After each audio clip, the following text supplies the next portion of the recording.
చూస్తున్నారు S8 news. నమస్తే, welcome to S8 news. ముందుగా హెడ్లైన్స్. ఎన్నికల గురించి వాళ్ళు మాకు చెప్పాల్సిన పని లేదు. ఐరాసాకు భారత్ ధీటైన సమాధానం.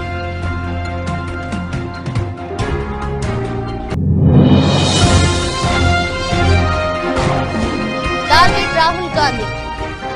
వైనాడ్లో హై వోల్టేజ్ ప్రచారానికి బీజేపీ ప్లాన్.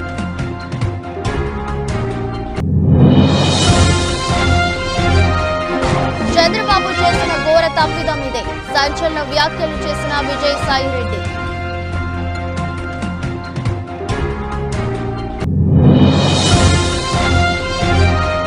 ఆంధ్రప్రదేశ్లో కాంగ్రెస్ సిపిఐ మధ్య సీట్ల సర్దుబాటు ఖరారు.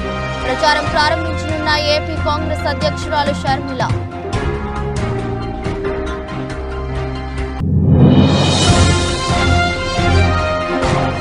ఉమ్మడి కరీంనగర్ జిల్లా పర్యటించిన కేసీఆర్. రైతులను అడిగి వివరాలు తెలుసుకోనున్న BRS boss.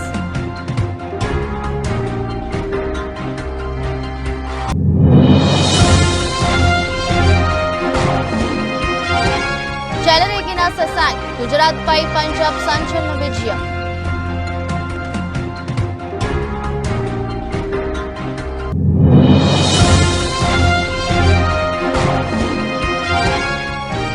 Rashmika birthday gift. Pushpa 2 నుంచి శ్రీలీల లుక్ రిలీజ్ చేసిన మూవీ టీమ్.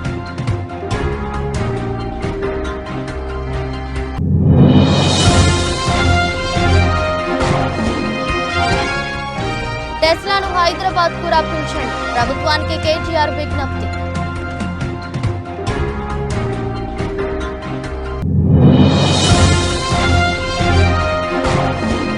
నష్టాల్లో స్టాక్ మార్కెట్లు. ఐటీ స్టాకుల్లో ఒత్తిడి.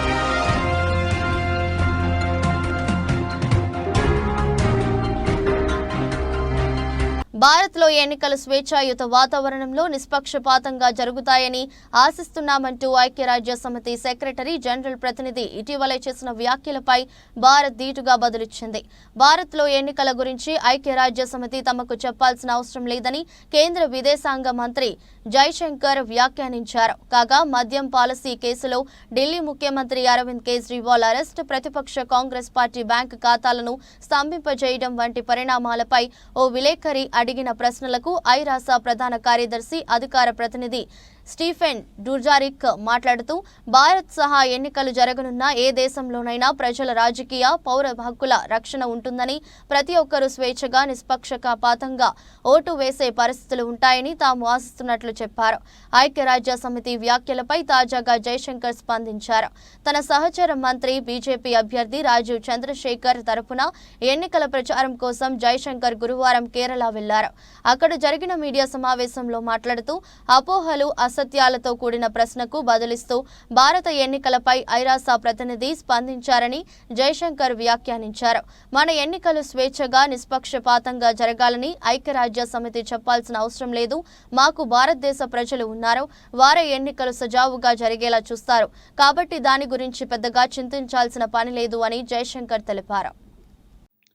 Excellencies, it is my privilege to deliver the national statement on behalf of the Government of India at the third edition of the Summit of Democracy under the theme Democracy for Future Generations. This year's theme is one that resonates not just within the borders of India, but echoes across the globe. Ladies and gentlemen, India's ancient civilization, marked by profound philosophical traditions and a deep respect for individual freedoms, laid the groundwork for the democratic ideals that we cherish today. In the hallowed verses of our ancient text, we find echoes of democratic principles that advocated for participatory governance, for protection of individual rights, and the welfare of the entire society. Fast forward to the post-independence era. The framers of India's constitution, inspired by a rich legacy of democratic thought, meticulously crafted a document that would serve as a guiding light of what is today the world's largest democracy. The Indian Constitution, a beacon of pluralism. Rahul గాంధీని target చేసింది BJP. కేరళలోని వైనాడ్ నుంచి పోటీ చేస్తున్న రాహుల్ పై శస్త్రాలు ఉపయోగించేందుకు ready అయింది. గత ఎన్నికల్లో ఆమెది వైనాడ్ నుంచి పోటీ చేసి వైనాడ్లో మాత్రమే గెలిచారు రాహుల్. దీంతో ఈసారి ఆమెదిని వదిలేసి వైనాడ్ బరిలో మాత్రమే ఉన్నారాయన. వైనాడ్లో రాహుల్కు పోటీగా కేరళ బీజేపీ రాష్ట్ర అధ్యక్షుడు సురేంద్రన్ను బరిలోకి దిగడంతో ఎన్నికల పోరు ఆసక్తికరంగా మారింది. రెండో దశ ఎన్నికల్లో భాగంగా ఏప్రిల్ 26న కేరళలో వైనాడ్ స్థానానికి పోలింగ్ జరగనుంది. కాంగ్రెస్ అగ్రనేత రాహుల్ గాంధీ నామినేషన్ వేసిన 24 గంటల తర్వాత బీజేపీ అభ్యర్థి సురేంద్రన్ నామినేషన్ వేశారు. కాంగ్రెస్ తరపున రాహుల్ గాంధీ, సిపిఐ అభ్యర్థిగా డి రాజా భార్య అన్ని రాజా పోటీ చేస్తున్నారు. బీజేపీ తరపున రాష్ట్ర అధ్యక్షుడు కె సురేంద్రన్ ను అభ్యర్థిగా బరిలోకి దిగారు. రాహుల్ గాంధీ ఇప్పటికే వైనాడ్ నుంచి నామినేషన్ వేశారు. మరోవైపు బీజేపీ అభ్యర్థి సురేంద్రన్ కూడా అట్టహాసంగా ర్యాలీ నిర్వహించి నామినేషన్ వేశారు. సురేంద్రన్ నామినేషన్ ర్యాలీకి కేంద్ర మంత్రి స్మృతి ఇరానీ హాజరయ్యారు. 2019 లోక్సభ ఎన్నికల్లో ఉత్తరప్రదేశ్లోని ఆమేథీ స్థానం నుంచి రాహుల్ గాంధీపై స్మృతి ఇరానీ విజయం సాధించారు. వైనాడ్ ర్యాలీలో రాహుల్ ను టార్గెట్ చేశారు స్మృతి ఇరానీ. గాంధీ కుటుంబం 50 ఏళ్లు పాలించిన ప్రాంతం నుంచి వచ్చానంటూ ప్రసంగించారు. పిఎఫ్ఐ వంటి నిషేధిత సంస్థల నుంచి రాహుల్ గాంధీ సహాయం తీసుకుంటున్నారని సంచలన ఆరోపణలు చేశారు స్మృతి ఇరానీ. देखिए, इसी रास्ते से बजरंग दल की रैली निकली, इसी रास्ते से नड्डा जी की रैली निकली, मगर कांग्रेस पार्टी की पदयात्रा को यहां पे ये लोग रोक रहे हैं। अब देखिए, यहां पे बैरिकेड था नहीं था, उड़ा के फेंक दिया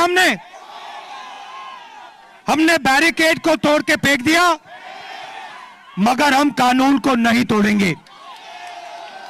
असम के चीफ मिनिस्टर तोड़ सकते हैं, होम मिनिस्टर तोड़ सकते हैं, प्रधानमंत्री तोड़ सकते हैं, मगर कांग्रेस पार्टी का कार्यकर्ता कानून को नहीं तोड़ेगा। ఆంధ్రప్రదేశ్ ఎన్నికల వేళ నెల్లూరు రూరల్లో టీడీపీకి షాక్ తగిలింది. మాజీ జెడ్పీటీసీ రుక్మిణి, మాజీ SC commission member Baddepudi Ravindra ఇవాళ నెల్లూరు ఎంపీ అభ్యర్థి విజయసాయిరెడ్డి, రూరల్ ఎమ్మెల్యే అభ్యర్థి ఆదాల ప్రభాకర్ రెడ్డి సమక్షంలో వైసీపీలో చేరారు. ఈ సందర్భంగా విజయసాయిరెడ్డి మాట్లాడుతూ 1982 నుంచి టీడీపీలో ఉన్న నేతలందరూ ఆ పార్టీకి గుడ్ బై చెప్పి తమ పార్టీలో చేరుతున్నారని చెప్పారు. వాలంటీర్ వ్యవస్థపై ఫిర్యాదులు చేయిస్తూ ఏపీలో పింఛన్దారులకు ఇబ్బందులు కలిగించడం చంద్రబాబు చేసిన ఘోర తప్పిదమని అన్నారు. చంద్రబాబు కుట్రలను ప్రజలు వ్యతిరేకిస్తున్నారని చెప్పారు. పార్టీలో చేరిన అందరికీ అధికారంలోకి వచ్చిన తర్వాత ప్రాధాన్యం ఇస్తామని తెలిపారు. సీఎం వైఎస్ జగన్ బస్సు యాత్ర శనివారం నెల్లూరు జిల్లాలో స్వాగత పాయింట్స్ నుంచి కావలి సిద్ధం సభ వరకు సాగుతుందని అన్నారు. సాయంత్రం 6 గంటలకు సభ ముగుస్తుందని వివరించారు. ఎన్నికల వేళ జగన్ ఇప్పటికే పలు ప్రాంతాల్లో బహిరంగ సభలు నిర్వహించారు. శనివారం జరగనున్న సభకు ఏర్పాట్లు పూర్తవుతున్నాయి. జగన్ పర్యటన ముందు నెల్లూరులో పలువురు నేతలు ఆ పార్టీలో చేరడం గమనార్హం.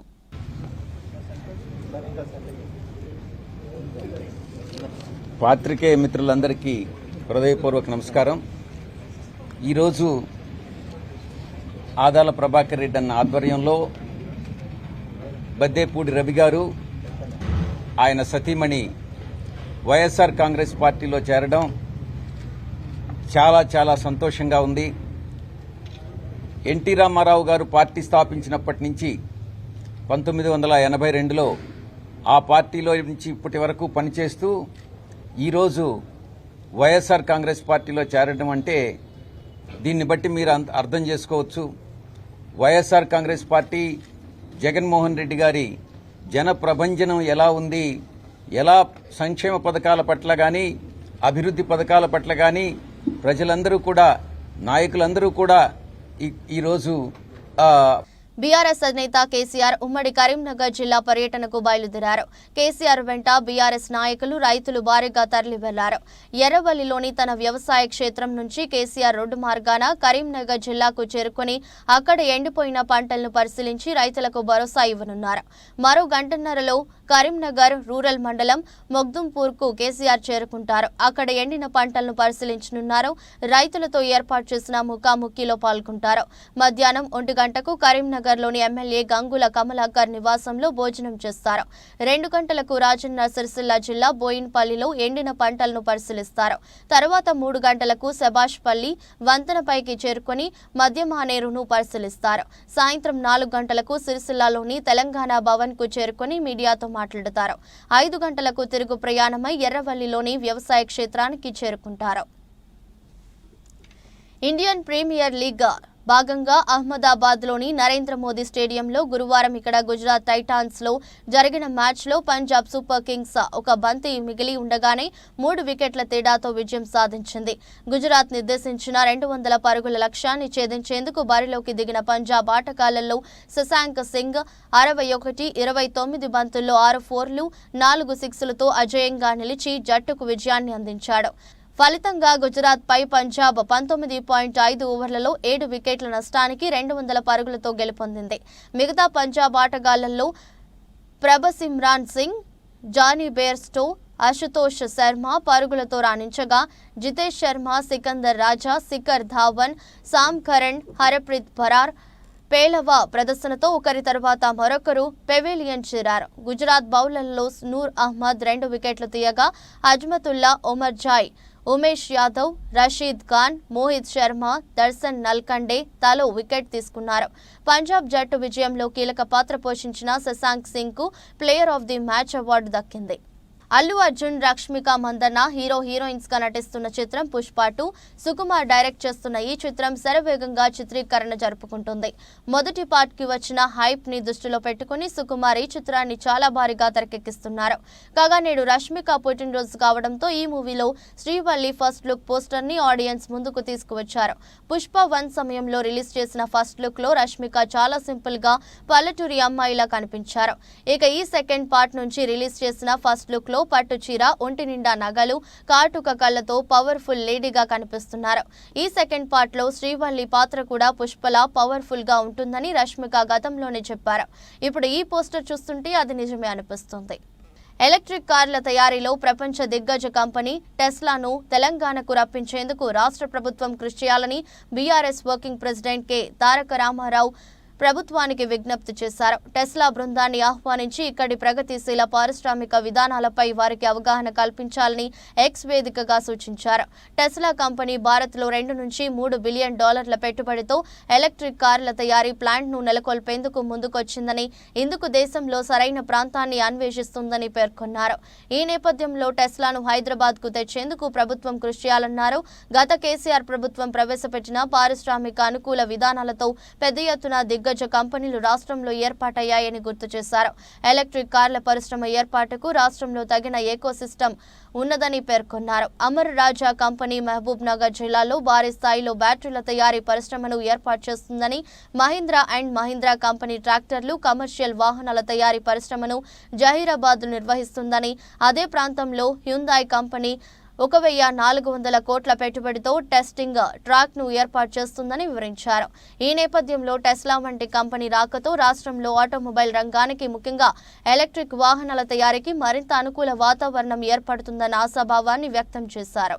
స్టాక్ మార్కెట్లు నష్టాల్లో కొనసాగుతున్నాయి. ఉదయం 10 గంటల 17 నిమిషాలకు బీఎస్ఈ సెన్సెక్స్ 146 పాయింట్లు నష్టపోయి 74,081 వద్ద కొనసాగుతుంది. ఎన్ఎస్ఈ నిఫ్టీ 41 పాయింట్లు నష్టపోయి 22,473 వద్ద ట్రేడ్ అవుతుంది.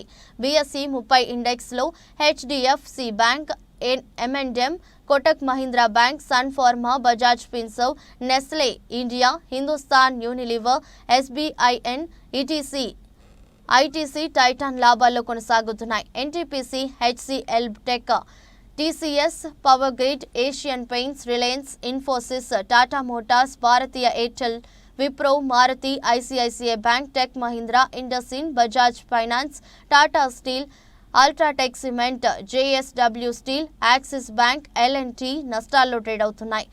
శిక్షణ అకాడమీని సెటప్ చేయడానికి అఫోర్జా క్లౌడ్ మరియు మొబైల్ సొల్యూషన్స్ కంపెనీతో ఎల్టీఐ మైండ్ ట్రీ వ్యూహాత్మక భాగస్వామ్యంపై సంతకం చేసింది. శుక్రవారం ఆర్బీఐ మానిటరీ పాలసీ సమావేశం నిర్ణయాలు వెల్లడించారు. రేపో రేటును యథాతథంగా ఉంచుతూ ఆర్బీఐ నిర్ణయం తీసుకుంది. మార్కెట్ అంచనా వేసినట్లుగానే ఆర్బీఐ నిర్ణయం తీసుకుంది. ఆహార ద్రవ్యోల్బణం గణనీయమైన అస్థిరతను చూపుతూనే ఉందని ఆర్బీఐ తెలిపింది. గ్లోబల్ డే 2 జీడీపీ నిష్పత్తి ఎక్కువగా ఉందని శక్తికాంత దాస్ తెలిపారు. సార్వత్రిక ఎన్నికల్లో విశాఖ వైఎస్ఆర్సీపీ పార్లమెంట్ అభ్యర్థిగా పోటీ చేస్తున్న శ్రీమతి బొత్స ఝాన్సీ ప్రచారంలో దూసుకుపోతున్నారు. అడుగడుగునా ప్రజలు బ్రహ్మరథం పడుతున్నారు. విశాఖ సమస్యలపై పూర్తి అవగాహన ఉందని, స్థానికరాలైన నన్ను గెలిపిస్తే విశాఖ ఉక్కు రైల్వే జోన్ వంటి సమస్యలను పరిష్కరిస్తానని హామీ ఇస్తున్న బొత్స ఝాన్సీతో మా ప్రతినిధి ఫేస్ టు ఫేస్. అనకాపల్లి జిల్లా మాడుగుల నియోజకవర్గం ఉమ్మడి తెలుగుదేశం పార్టీ అభ్యర్థి పైలా ప్రసాదరావు మాట్లాడుతూ 3 పార్టీల BJP, Janasena, Telugu Desam elections incharge, మండల పార్టీ ప్రెసిడెంట్ పాల్గొన్నారు. జగన్ పరిపాలించే సభని కౌరవ సభతో పోల్చిన ప్రసాదరావు ఎందుకు 3 పార్టీలు కలిసి పనిచేస్తున్నాయో తెలుసా? ఒక అరాచకమైన ప్రభుత్వంపై పోరాడడానికి ఎంత అవసరమైనదో మీకు తెలుసు. 1వ తారీఖు జీవితం రాక, 1వ తారీఖున పెన్షన్ రాక, రిటైర్మెంట్ పెన్షన్ రాక తీవ్ర ఇబ్బంది పడుతున్నారు. ఎంతో ఇబ్బంది పడి అంగన్వాడీ కార్యకర్తలకు జీతాలు రాక రోడ్డు ఎక్కిన పరిస్థితి. అలాగే నిత్యావసర వస్తువుల ధరలు, కరెంటు బిల్లులు, గ్యాస్, పెట్రోల్, డీజిలు ఇలా చెప్పుకుంటూ పోతే జగన్ అరాచకాలకి హద్దులు లేవు. ఇలాంటి అరాచకమైన ప్రభుత్వాన్ని ఎండగట్టాలంటే 3 పార్టీలు ఉమ్మడిగా పోరాడి చంద్రబాబు నాయుడిని ముఖ్యమంత్రి చేయాలని కోరారు. ఎందుకు రాష్ట్రాన్ని ఏ విధంగా ఇక్కడ కాపాడుకోవడానికి ఈ 3 పార్టీలు కలెక్ట్ జరిగిందో మీకు ఇది చెప్పడానికి ఈరోజు మేము రావడం జరిగింది. ఈరోజు మీ అందరికీ తెలుసు, తెలుగుదేశం, జనసేన, బీజేపీ కలయిక ఒక అరాచక ప్రభుత్వంపై పోరాటానికి ఈ కలయిక ఎంత అవసరం అనేది మీ అందరికీ తెలిసిందే. ఈరోజు ఎక్కడ ఏ లెవెల్లో చూసుకున్నా ఆ లెవెల్లో అన్ని విధాల ఈరోజు రాష్ట్రం నష్టపోయింది. ఒకటి ఉద్యోగస్తులు. ఈరోజు ఉద్యోగస్తులకి 1వ తారీఖున జీతాలు రాక, అదేవిధంగా ఉద్యోగస్తులకి 1వ తారీఖున పెన్షన్ రాక, ఇంకా వాళ్ళ రిటైర్మెంట్ అయిన తర్వాత వాళ్ళకి రావాల్సిన డబ్బులు కూడా ఈరోజు రాక, ఇలా ఎన్నో ఇబ్బందులు పడుతున్నారు ఈరోజు ఉద్యోగస్తులు. అదేవిధంగా ఇక అంగన్వాడీ టీచర్లు. సభలో ఈయన మన కౌరవ సభ అంటే జగన్ పరిపాలించిన సభ కౌరవ సభగా మేము ఆలోచిస్తున్నాం. అదే కౌరవ సభని గౌరవ సభగా మారుస్తూ అక్కడ చంద్రబాబు నాయుడు గారు ముఖ్యమంత్రిగా చేయడానికి ఈరోజు ప్రతి ఒక్కరూ, ప్రతి కార్యకర్త 160 సీట్లు ఏదైతే టార్గెట్గా పెట్టుకొని క్యాండిడేట్లు డిక్లేర్ చేశారో ఆ 160 సీట్లు తూచా మేము అక్కడి నుంచి గెలిపించి తీసుకొని వెళ్ళి అక్కడ చంద్రబాబు నాయుడు గారు ముఖ్యమంత్రిగా చేసుకొని మా యువ నాయకులు లోకేష్ గారిని కూడా రానున్న రోజుల్లో మంచి పదవిలో తీసుకున్న రెడ్ బుక్లో ఉన్న ప్రతి ఒక్కరికి గుణపాఠం చెప్పే పరిస్థితి తీసుకొస్తామని చెప్పేసి ఈరోజు TDP, Janasena, BJP Visakha parliament అభ్యర్థి ఎం శ్రీ భరత్ పార్లమెంట్ పరిధిలోని 7 నియోజకవర్గాల్లో విస్తృతంగా ప్రచారం చేస్తున్నారు. విశాఖను ఆర్థికంగా అభివృద్ధి చేయడానికి అన్ని అవకాశాలు ఉన్నాయని, దేశంలోనే అత్యుత్తమ నగరంగా తీర్చిదిద్దొచ్చని, తమ కూటమి అధికారంలోకి వచ్చిన వెంటనే విశాఖ స్టీల్ ప్లాంట్ ప్రైవేటీకరణ కాకుండా చేస్తానంటున్న ఎంపీ అభ్యర్థి శ్రీ భరత్తో మా ప్రతినిధి Ramesh face to face. Visakha Telugu Desam party parliament అభ్యర్థి ఎం భరత్ మనతో ఉన్నారు. గత 2019 ఎలక్షన్లో అతి తక్కువ మెజార్టీతో ఓటమి పాలైనప్పటికీ నిత్యం ప్రజల్లోనే ఉన్నారు. ఇప్పుడు అందులో భాగంగా ఈరోజు పార్టీ ఆఫీసును కూడా ప్రారంభించారు. అసలు ప్రజల్లో ఆయన ఆదరణ ఎలా ఉంది, పార్టీ కార్యక్రమాలు ఏ విధంగా ముందుకు తీసుకెళ్తున్నారు? భరత్ గారు, అప్పుడు గతంలో 2019 ఎలక్షన్లో మీరు పోటీ చేశారు, అతి తక్కువ మెజార్టీతో ఓటమి పాలయ్యారు. అయినా కూడా నిత్యం ప్రజలు ఉన్నారు. ఇప్పుడు ఈ ప్రజల ఆదరణ ఎలా ఉంది, ఎట్లా మీ ప్రభుత్వ కార్యక్రమం తీసుకెళ్తారు? విశాఖ నగర ప్రజలు చాలా మంచి వాళ్ళండి. మంచి ఆలోచన భవిష్యత్తు గురించి ఉంది. అండ్ ఇక్కడ కులాల పరంగా కాస్ట్ ఫీలింగు లేకపోతే రీజనల్ ఫీలింగ్ అనేది తక్కువ. అందరం కలిసిమెలిసి ఉంటాము. ఎవరు మంచి వాళ్ళు, ఎవరికి మంచి ఆలోచన ఉంది, కాస్ట్ చూడకుండా, వాళ్ళ భాష చూడకుండా సపోర్ట్ చేయడం జరుగుతుంది. అందుకే మీరు 2019 ఎలక్షన్స్ నేను పనిచేసినప్పుడు కూడా చూశాను. నాకు అట్లాంటి ఉంటాయి, కొన్ని కులాలకి వాళ్ళ ఆలోచనలు ఉంటాయి, మాకు ఈ సమస్యలు ఉన్నాయని చెప్తా మేము తప్పకుండా వేస్తాం. కానీ election of the entire parliament కలిసి వచ్చేసరికి అది పెద్ద ఇష్యూగా ఉండదు. సో ఇట్లాంటి వాతావరణం నాకు ఇష్టం. ఎందుకంటే నేను ఎట్లా అభివృద్ధి చేయాలి, ఇక్కడ ఉన్న వాళ్ళందరికీ ఆదాయం ఎట్లా పెంచాలి, ఒక మంచి నాగరికత ఇంకా ఎట్లా కాపాడుకోవాలి, ఎట్లా తీసుకుని రావాలని ఆలోచించేవాడిని. ఇక్కడ అది నాకు చాలా బాగా గత 5 సంవత్సరాలుగా ఎక్కడికి వెళ్ళినా జనాలు నన్ను స్వీకరించారు. ఎలక్షన్స్లో కూడా స్వీకరించి బాగా ఓటేస్తారని నమ్ముతున్నాను. అంటే ముఖ్యంగా 2019 నుంచి మీరు 5 ఏళ్ళు ప్రజల్లోనే ఉన్నారు. అంటే ప్రజలు ఎటువంటి సమస్యలు గుర్తించారు, ఈ 5 ఏళ్లలో ఎలా ఉంది ప్రభుత్వ పరిపాలన అని మీరు గమనించారు? విభజన అయిన తర్వాత రాష్ట్రానికి చాలా అన్యాయాలు జరిగినాయండి. 2014 నుంచి 19 మధ్యలో మేము కొన్ని తీసుకుని రాగలిగాము. అప్పుడు కొన్ని తీసుకుని రాలేని పరిస్థితుల్లో అప్పుడు ఎన్డీఏ నుంచి బయటకు వెళ్ళడం జరిగింది. మమ్మల్ని ఓడించి వీళ్ళకి 25 ఎంపీలు ఇస్తే మెడల్ వంచి తీసుకొస్తా అన్నారు. మెడల్ వంచి కాదు, వీళ్ళు మెడల్ వంచి అందరికీ నమస్కారం చేస్తున్నారే తప్ప ఏమీ చేయట్లేదు. బీజేపీ ఇచ్చిన ప్రతి బిల్ మీద రాజ్యసభలో 1 సైడెడ్గా ఓటేస్తున్నారు. అది కాదనట్లేదు. మీరు ఆ ఓటేసినప్పుడు తిరిగి రాష్ట్రానికి ఏదో తీసుకుని రావాలి కదా. ఏం తీసుకొచ్చారంటే ఒకటి చూపించుకోలేకపోతున్నారు. అది బాధాకరం. తప్పకుండా మేము ఇవాళ కూటమిలో కలవడానికి కారణం ఏంటి అంటే అప్పుల పాలు అయిపోయిన రాష్ట్రాన్ని కాపాడుకోవాలి, కేంద్రం నుంచి నిధులు తీసుకుని రావాలి. ఆ విధంగా మేము పనిచేసి తీసుకొస్తాం. ఇప్పుడు కూటమిలో చూసుకుంటే ఇప్పుడు కూటమి అభ్యర్థుల విషయంలో చూసుకుంటే ముఖ్యంగా మీ 7 నియోజకవర్గాలు ఏవైతే ఉన్నాయో అంటే కొంచెం చిన్న అసంతృప్తులు ఉన్నాయి సీట్ల టైంలో. దాన్ని ఏ విధంగా మీరు సమన్వయం చేసుకున్నారు? కుటుంబంలో ఇలా కలిసినప్పుడు సమస్యలు అనేది సహజం అండి. తప్పకుండా మేము అందరినీ కలుపుకొని ముందుకెళ్తాము. అందరు మా కుటుంబ సభ్యులే. We don't see an issue. Thank you. అంటే భరత్ గారు చూసుకుంటే అనకాపల్లి జిల్లా చోడవరం నియోజకవర్గం చోడవరం ఎమ్మెల్యే ఆగడాలు వ్యాపారస్తులకి అండగా నిలుస్తానని అనకాపల్లి ఎంపీ అభ్యర్థి సీఎం రమేష్ అన్నారు. అనకాపల్లి జిల్లా చోడవరం బుచ్చిబాబు ట్రేడర్స్ కజారియా టైల్స్ షాపులో జీఎస్టీ అధికారులు సోదాలు నిర్వహించారు. టైల్స్ షాపు బుచ్చిబాబు సపోర్టుగా ఎంపీ అభ్యర్థి సీఎం రమేష్, ఎమ్మెల్యే అభ్యర్థి కేఎస్ఎన్ఎస్ రాజు మద్దతుగా కార్యకర్తలతో నిలిచారు.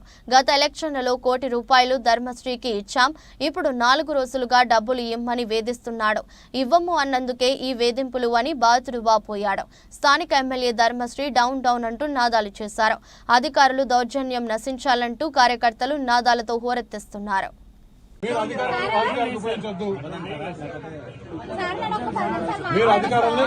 అధికారాన్ని రాజకీయానికి ఉపయోగించొద్దు. మీరు అధికారాలను రాజకీయానికి ఉపయోగించొద్దు. చెప్తారా? మేము ఎప్పుడు ఇట్లా దుర్వినియోగం చేయాల, ఎప్పుడు చేస్తున్న దాఖలా చెప్పు.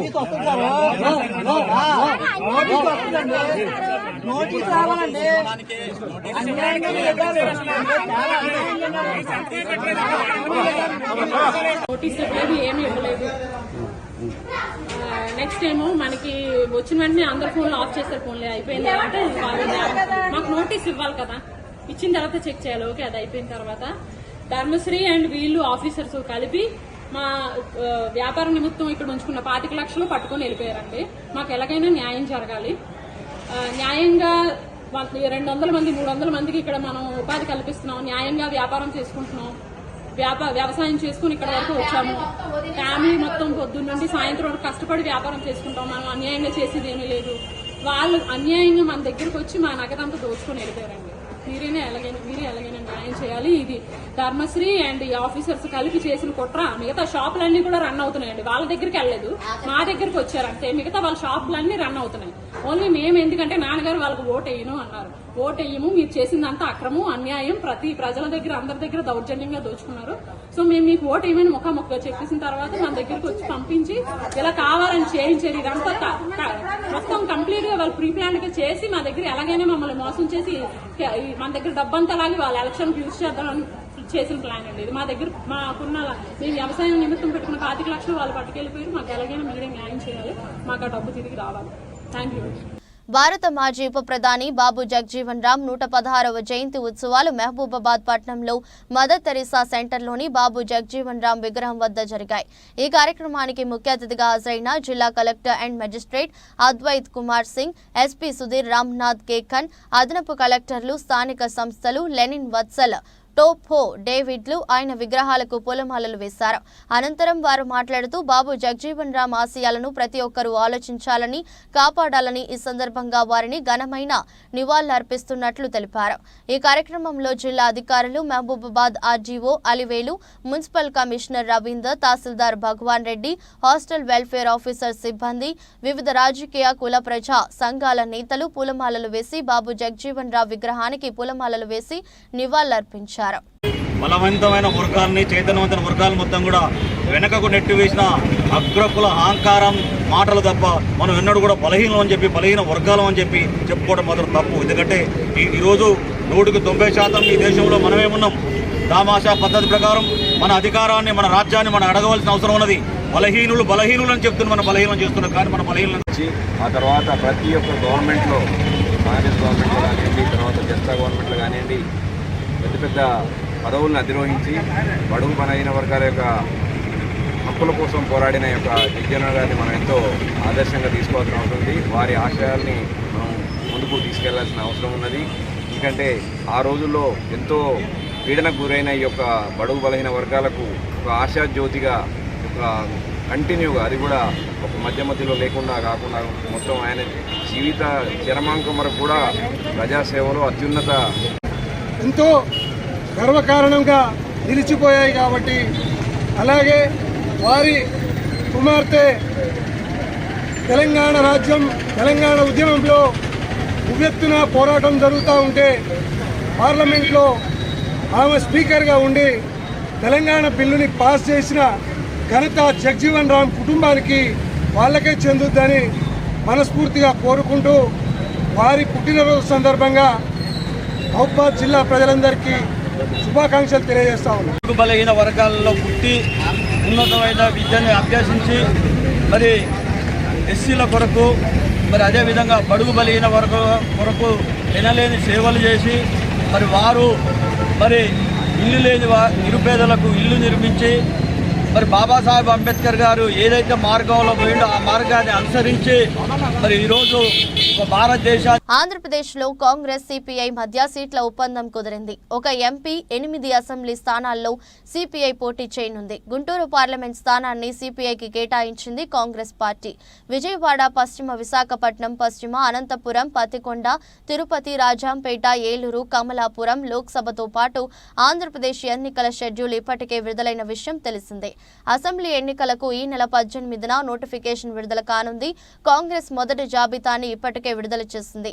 తొలి జాబితాలో 114 అసెంబ్లీ స్థానాలకు, 5 లోక్సభ స్థానాలకు అభ్యర్థులను ఖరారు చేసింది. కడప లోక్సభ నుంచి ఎంపీసీసీ అధ్యక్షురాలు వైఎస్ షర్మిలారెడ్డి పోటీ చేయనున్నట్లు ప్రకటించింది. అలాగే కాకినాడ నుంచి పల్లం రాజు, రాజమహేంద్రవరం నుంచి గిడుగు రుద్రరాజు, బాపట్ల నుంచి జేడీ శీలం పోటీ చేయనున్నారు. కర్నూలు నుంచి రామ్ పుల్లయ్య యాదవ్ పోటీ చేస్తారు.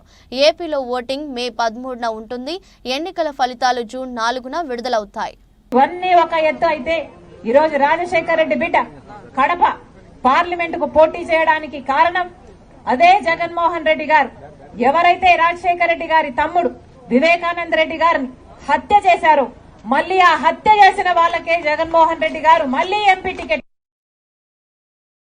ఈరోజు కడప పార్లమెంట్ సీటు మళ్లీ వాళ్ళకే ఇచ్చారు జగనన్న గారు అంటే ఇక అహంకారం కాకపోతే దీన్ని ఏమనుకోవాలి? అధికారం ఇచ్చింది ఎందుకు? అధికారం ఇచ్చింది జగనన్న గారికి స్పెషల్ స్టేటస్ తీసుకొస్తారు. ఓట్లేసింది ఎందుకు? పోలవరం ప్రాజెక్టు కడతారని. ముఖ్యమంత్రిని చేసింది ఎందుకు? రాజధాని కడతారని. కానీ ఆ అధికారాన్ని, ఆ పదవిని ఈ రోజు జగనన్న గారు హంతకులను కాపాడటం కోసం వాడుతున్నారు అంటే ఇది దురదృష్టం కాకపోతే ఇంకా ఏమిటి? ఇది దుర్మార్గం కాకపోతే ఇంకా ఏమిటి? ఈ రోజు రాజశేఖర రెడ్డి బిడ్డను నేను ఈ అన్యాయాన్ని అడ్డుకోవడానికే ఈ రోజు రాజశేఖర రెడ్డి బిడ్డ కడప ఎంపీగా పోటీ చేస్తుంది కాంగ్రెస్ పార్టీ తరఫున. మళ్లీ హంతకులు గెలవకూడదని, మళ్లీ హంతకులకు చట్ట సభలకు వెళ్లకూడదని రాజశేఖర రెడ్డి బిడ్డ ఈ నిర్ణయం తీసుకుంది. ఒకవైపు నేను రాజశేఖర రెడ్డి బిడ్డనున్నాను, ఇంకోవైపు రాజశేఖర రెడ్డి తమ్ముడు వివేకానంద రెడ్డిని హత్య చేసిన అవినాష్ రెడ్డి ఉన్నారు.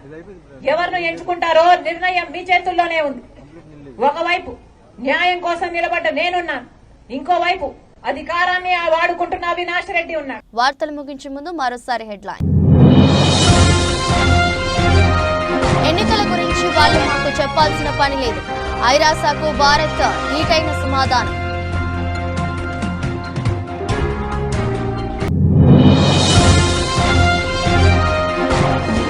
టార్గెట్ రాహుల్ గాంధీ. వైనాడ్లో హై వోల్టేజ్ ప్రచారానికి బీజేపీ ప్లాన్.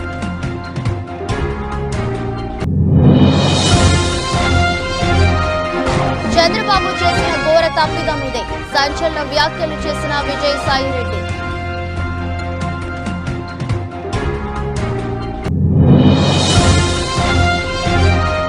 ఆంధ్రప్రదేశ్లో కాంగ్రెస్ సిపిఐ మధ్య సీట్ల సర్దుబాటు ఖరారు. ప్రచారం ప్రారంభించనున్న ఏపీ కాంగ్రెస్ అధ్యక్షురాలు షర్మిల.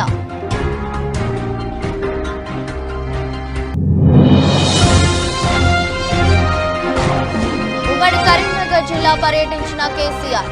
రైతులను అడిగి వివరాలు తెలుసుకోనున్న BRS boss.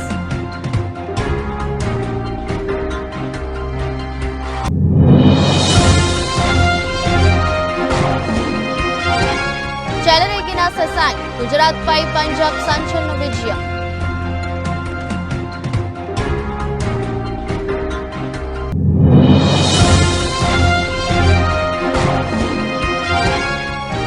Rashmika birthday gift. Pushpa 2 నుంచి శ్రీలీలా లుక్ రిలీజ్ చేసిన మూవీ టీమ్.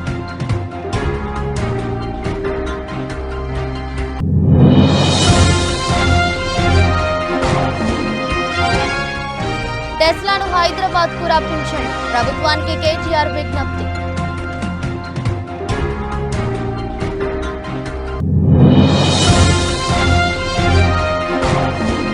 నష్టాల్లో స్టాక్ మార్కెట్లు. ఐటీ స్టాకుల్లో ఒత్తిడి.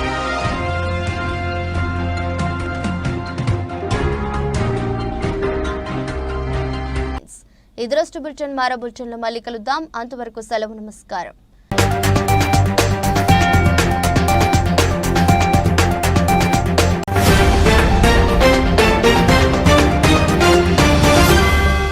మీరు చూస్తున్నారు S8 న్యూస్.